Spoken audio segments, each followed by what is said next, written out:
Wakili wa kujitegemea Kanani Chombala amewataka wanaume wa mkoa wa Tabora kutambua thamani na mchango wa wanawake katika jamii na kuachana na mitazamo hasi ili kuendeleza maendeleo ya kiuchumi katika familia.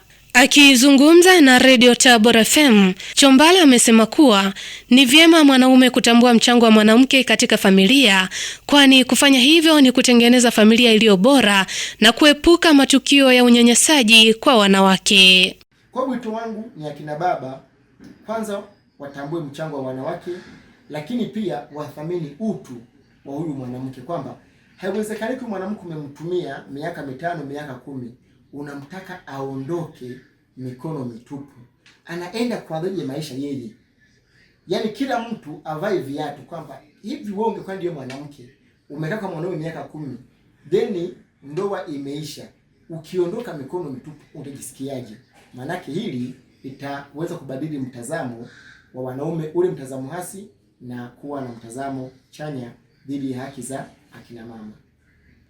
Aidha, Chombala amesema kuwa wanaume wanatakiwa kufahamu kwamba mwanamke ni mchango mkubwa katika maendeleo ya mwanaume, hivyo inapaswa wanawake kuendelea kuheshimiwa pamoja na kuthaminiwa katika jamii.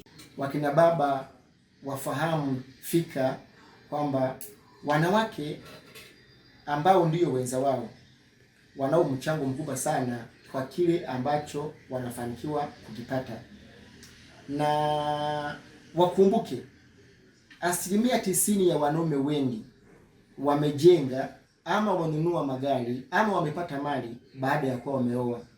Wengi wakiwa vijana, hata kama na kazi, ni mara chache sana kumkuta akiwa na maendeleo. Maendeleo anakuja kuyapata baada ya kuwa amefanyaje? Ameoa.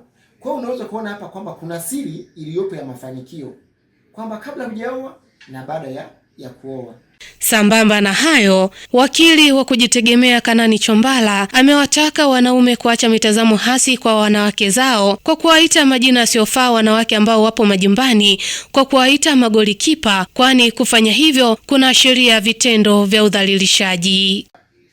Wanaosema hivyo tunasema huo ni mtazamo hasi walionao, na ni kwa sababu ya kukosa uelewa.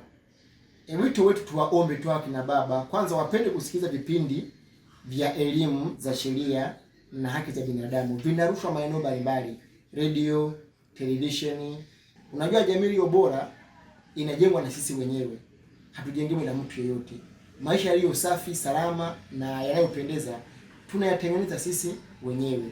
Tukiwa na mitazamo iliyo hasi, tutapata kizazi jamii ambayo kwanza inakuwa haina ustaarabu, kwa sababu itakuwa ni jamii ya ugomvi, kulipizana visasi na mambo mengine. Lakini la mwisho tukumbuke kwamba Waswahili wanasema malipo ni hapa hapa duniani.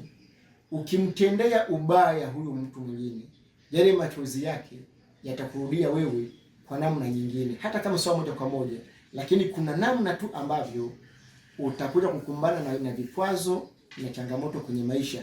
Mimi ni Faraja Simkwai wa Radio Tabora FM.